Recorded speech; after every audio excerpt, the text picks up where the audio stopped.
Endi sekin bajarib ko'r shuni. 1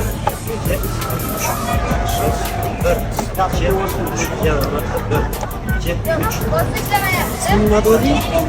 Temur Malik. Necha yoshdasan? 7. Молодец. Maktabda qaysi sinfda o'qiysan? O'shuning uchun bittada ko'rsatganimda sezdi. Ola oldi.